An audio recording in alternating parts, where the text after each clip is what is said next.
Hello and welcome to our listeners. This is another episode of our spin-off series from the main Burgess Salmon Pensions Pod, which we're calling Pensions Pod Cyber and AI Bytes. I'm Chris Brown. I'm a partner in the pensions and lifetime savings team here at Burgess Salmon, and I lead our AI advice to pensions clients. For this bite-sized episode, I'm joined by Tom Whittaker, who is a director in our disputes resolution team and head of our advisory AI practice. And we're going to be updating you, the listeners, on the AI landscape and what it means for trustees and pension providers.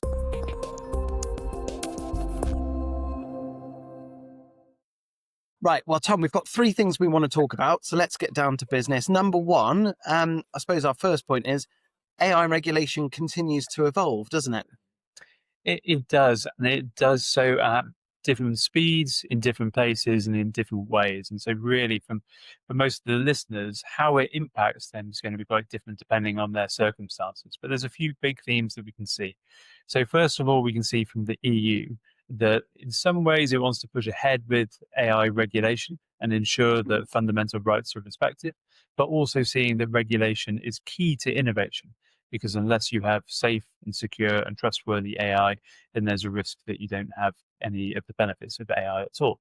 And so you see that they've introduced the digital omnibus package, which is yet to be agreed upon, but an attempt to simplify a range of digital legislation in the EU.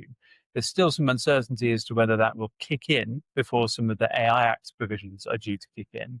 But certainly there's a moving feast with some of the EU regulation there. However, from what I see in the market, many people are still gravitating towards what the EU standards are, anticipating that they will become law at some point in some way, or at the very least present some form of gold standard, which will then be relatively interoperable with other jurisdictions around the world. Now, compare and contrast briefly with the UK's position. We see that the UK still doesn't have an AI bill. We've had the occasional announcement suggesting it will go out to consultation, but then ultimately, what's that? Tumbleweed. That's the phrase I'm looking for. And instead, what you see from the UK government is a series of announcements. Say, for example, the Opportunities Action Plan earlier in the year, talk about AI growth zones. The first one is underway.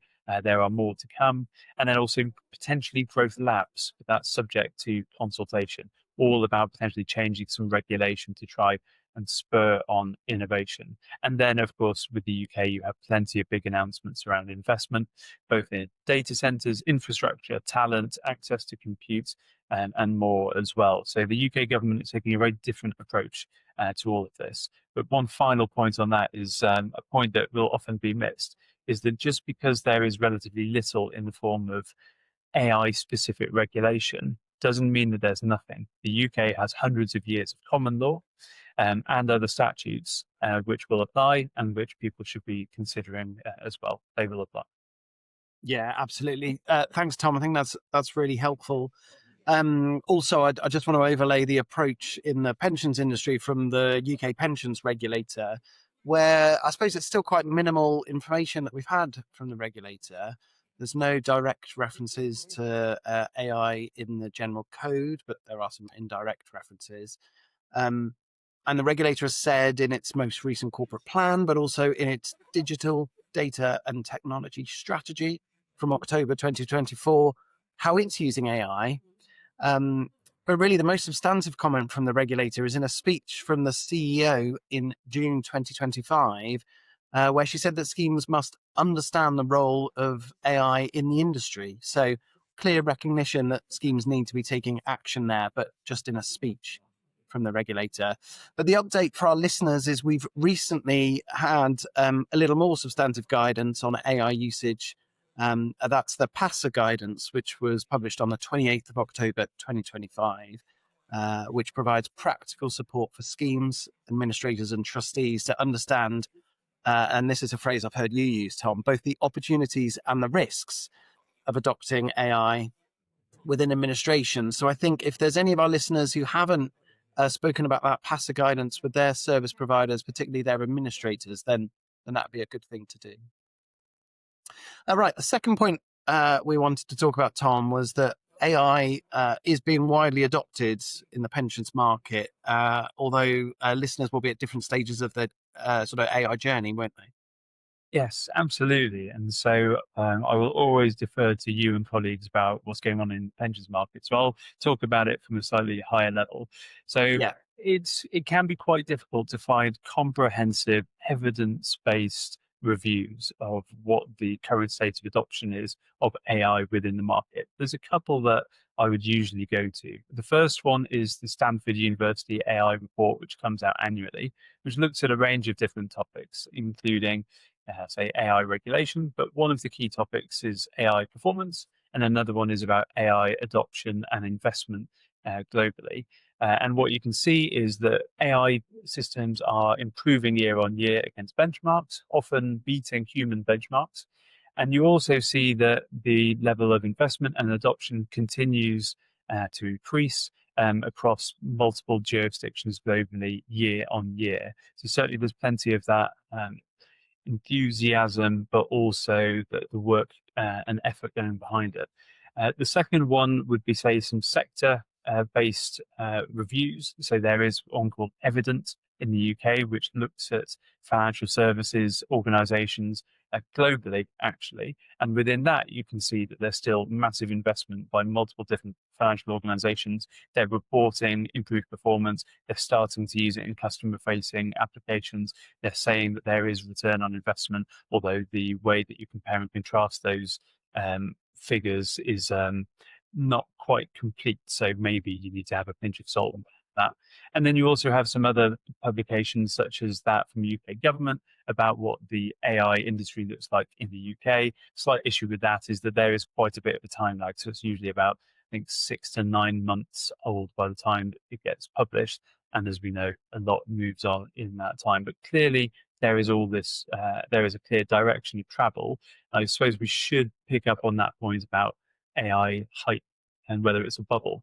Whether it's a bubble, yeah, Uh, please do. So certainly we've seen that some people are suggesting that, or at least warning of that. So Bank of England has warned that there is a risk of an AI bubble. You also see that there are some investors who are placing positions on the basis that there is a bubble. So for those who are fans of The Big Short, whether in book form or film form, one of the investors there who shorted against the housing market and financially did well out of the global financial crash in 2008. He's taken some positions against some of the AI companies now. Obviously, he doesn't have a crystal ball on certain things, but suggests that there are some areas where there could be some risk. Now, in my perspective, what the real risk is that there is a big difference between someone's expectation and what happens in practice. So they may think that what they are buying from a supplier is going to be really, really good. But in reality, actually, it takes a lot more time, a lot more investment, a lot more human effort to be able to achieve things. And maybe it's not actually achieving quite what they wanted in the way that they wanted it. Doesn't necessarily mean that there is misrepresentation or contractual issue behind it, but I can certainly see in those circumstances people start to look at the investments they made and the contracts that they signed. As to exactly when that will happen, though, my personal prediction is it's still going to be a couple of years because people are still working out quite how they're going to make use of AI and where they're going to see the return on investment before they get to a point where they think about pivoting or looking back on what they've done. Yeah, okay, Tom, that's really helpful. Thank you.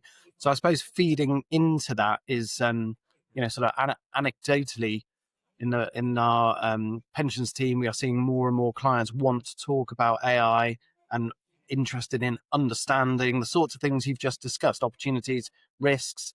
But we are seeing more and more of that. So anecdotally, it is coming more and more across our clients' desks. It's something they're thinking about. And I suppose that leads on to the third thing we wanted to talk about, which is sort of our clients, the firm's clients' understanding of AI is rapidly developing, isn't it? Yes. So the way I would try and summarize it over the last few years, there's been a series of different waves of what is generally happening in the market.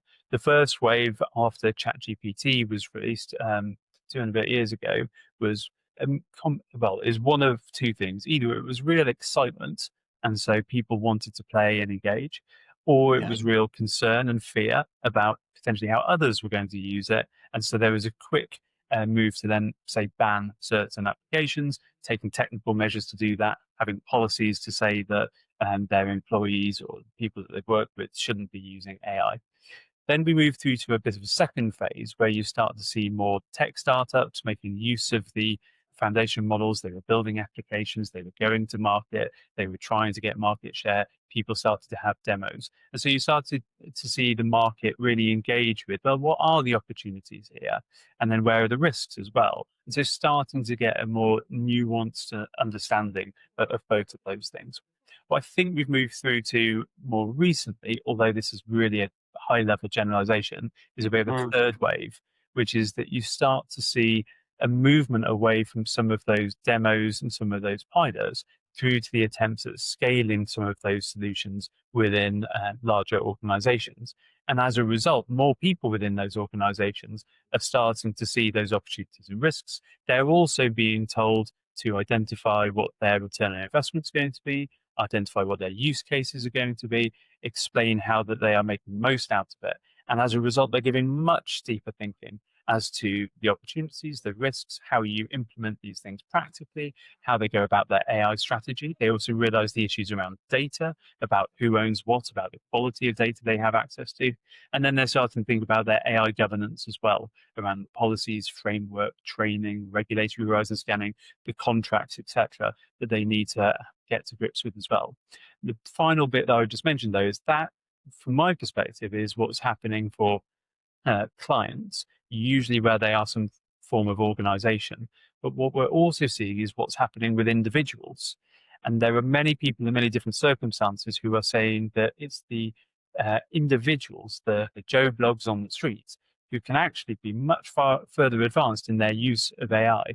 Doesn't mean they're using it properly, doesn't mean they're using it well, but they are using it to get legal advice, to draft complaints, to draft requests, to draft legal documents. And as a result, there are multiple organizations who are saying that they are seeing an increase in volume of their workload as a result. They're also seeing some of that work stretched out because people continue to try and take a point and they try to make arguments on things. And so it's really changing the dynamics of how those organizations are interacting with those individuals. Yeah, I'm really glad you mentioned that, Tom, because I think that a number of trustees of occupational pension schemes, unless they're a trustee of a very large occupational pension scheme, are unlikely to be in that third wave you talked about just yet.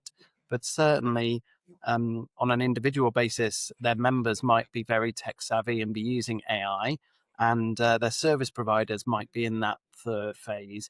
So look, AI is here and changing the way we work now. And one way we've been thinking about it for pensions clients is to break it down into sort of, well, who uses AI, exactly as you've just done. And there's sort of three main risks, thinking about how to mitigate them and then how to maximize the opportunities. So at a very high level, if you think about the sort of risk of member use of AI, so a member taking some scheme information and putting it into an open source chatbot, then you can mitigate the risk of the member getting misinformation by that by, say, putting warnings in member communications, in member newsletters. And that's something we've been doing for trustees, discussing with various trustee boards. Secondly, I suppose there's the risk of a cybersecurity breach. That's probably the main one at a service provider. And Tom, we've talked before, haven't we, about how trustees can mitigate that risk by reviewing their service provider's contractual terms, specifically with AI in mind. And thirdly, there's a risk of the user themselves, so the trustee or perhaps a pension provider, using in AI inappropriately. And a big step to mitigate risk there is to undertake training, I think. So there's three actions there worth bearing in mind, I think, for our pensions clients as they put AI on their risk register.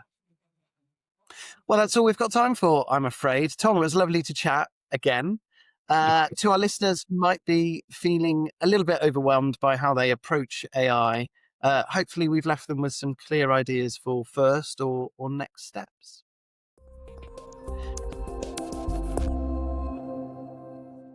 Well, it was lovely to speak with Tom on another episode of the Pensions Pod and here on Cyber and AI Bytes. If you'd like to know more about our pensions and lifetime savings team and how our experts can work with you, then you can contact myself, Chris Brown, or Tom, or any of our team via our website. And as we say on every episode, all of our previous episodes are available on Apple, Spotify, our website, or wherever you listen to your podcasts. So don't forget to subscribe, and thanks for listening.